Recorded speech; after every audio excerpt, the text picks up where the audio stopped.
All right, guys, I'm getting ready to show you part 2 of our Zentangle drawing. This is creating some Zentangle examples in a value scale form, so you can have a few at hand ready to go when you actually start applying them to your mono print that you made with the Crayola markers.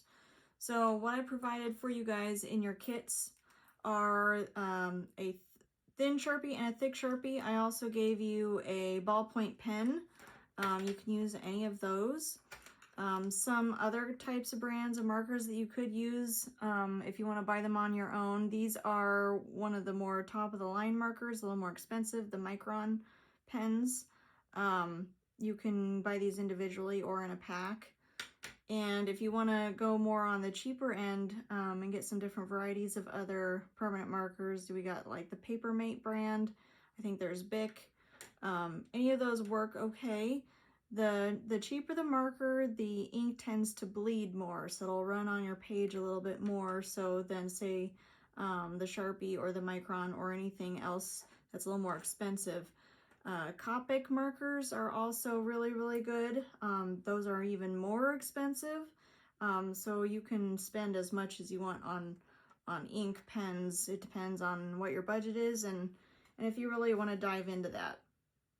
Okay, so to make a value scale is basically laying things out in a form where you're seeing it go from lightest to darkest or darkest to lightest.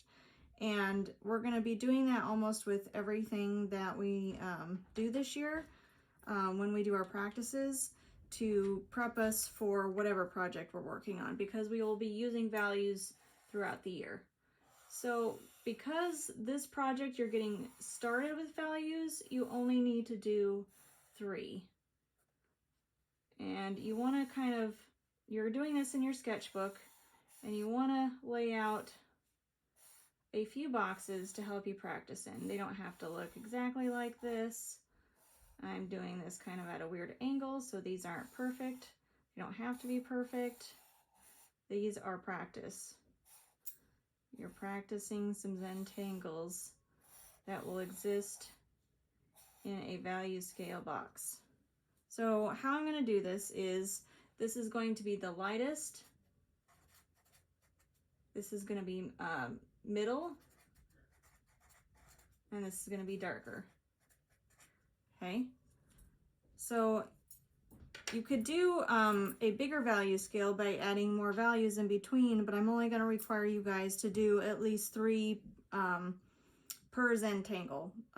So this is to kind of get you started, so you have a starting point as far as what kind of Zentangles you could do within your drawing. You are not limited to these, but this will help you kind of start to see how you can manipulate the Zentangles to make them lighter or darker. So say if I wanted just a very basic Zentangle where I'm doing something where it's more like just stripes. Okay, so with Zentangle you're basically just repeating a design over and over in order to fill in a space. That is the whole point of Zentangle, and they can be super elaborate or they could be really simple. This is obviously a really simple one. So if I wanted it to be more like a middle value, then I just include more lines, but in the same sort of pattern.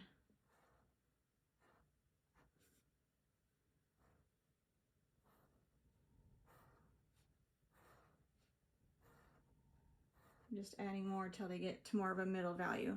So you could see if you kind of scrunch your eyes and look at these in a different way, this looks lighter than this because I have more ink invested in this one than this one.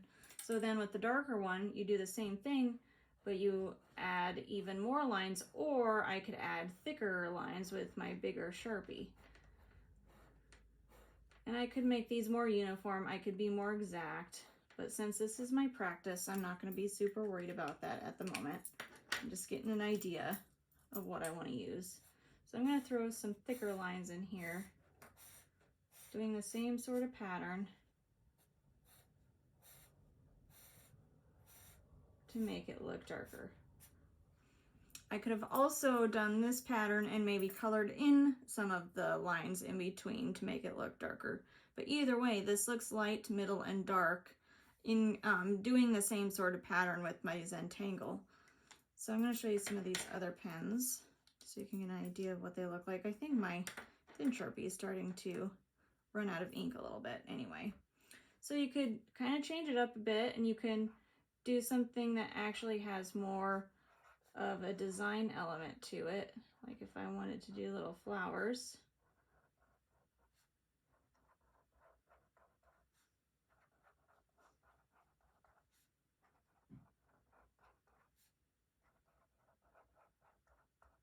Okay, so you can do something like that, and then you can do the same thing in the next one, but then you're just adding to it to make it appear a little bit darker.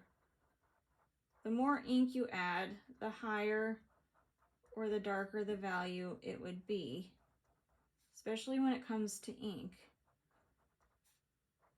Every time we do a value scale or work with values with a different medium, it's going to look a little bit different. So there will be different rules or different things you need to do in order to change the value.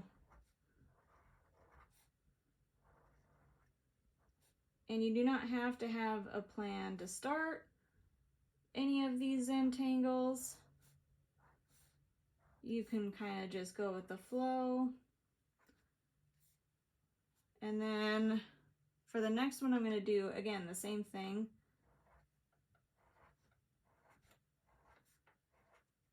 And it's good to have several on hand in different values before you start on your other design, because you might decide, okay, I like this pattern, but I need it to be light. So maybe I'll do something more like this.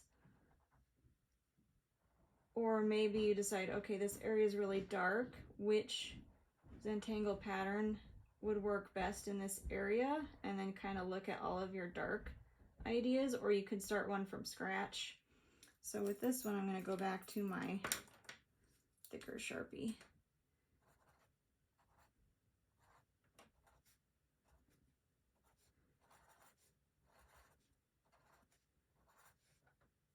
Okay. So again, light, medium, dark. Doesn't have to be super dark. It's just darker than my other ones. So you could have some Zentangles in your dark section that are darker than others. So you could actually even line these up in a value scale. So if I were looking at these, I would say this looks slightly darker than this one because this one has more white areas showing than this area here. So you can kind of look at things in a different way too.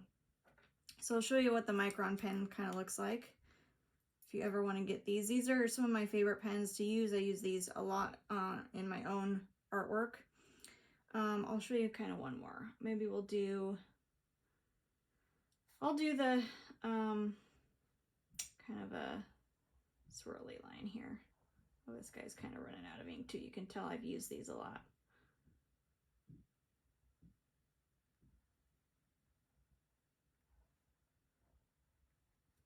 Just kind of a fun zigzag or swirly pattern. I'm going to do the same thing on this one.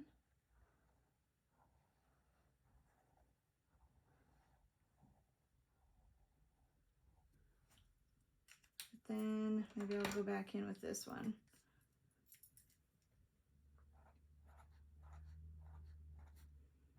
So like I said, Zentangles, you're basically doodling.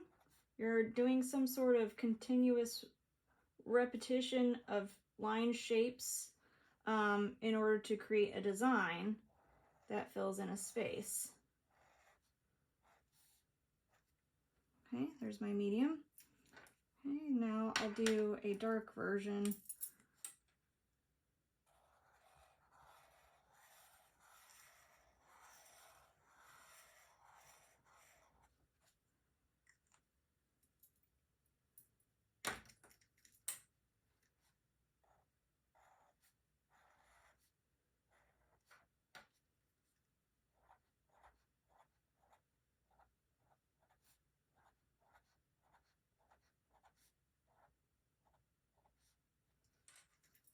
Okay.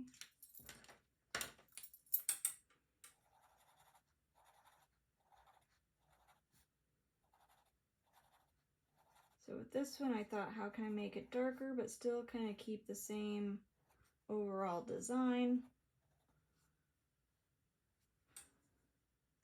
Okay, light, medium, dark. So for each of these, you do the same sort of process. You think, okay, what kind of pattern can I start with? Or what kind of repetition of elements can I start with? Think about lines and shapes, how you can combine those into small doodles. And then with each step, you add to it to make it a little bit darker. So I would say you want at least 5 patterns to start with. You could do more if you want more to start with. And then in the next video, I'll show you how you can start adding these to your monoprint design. If you have questions, please let me know.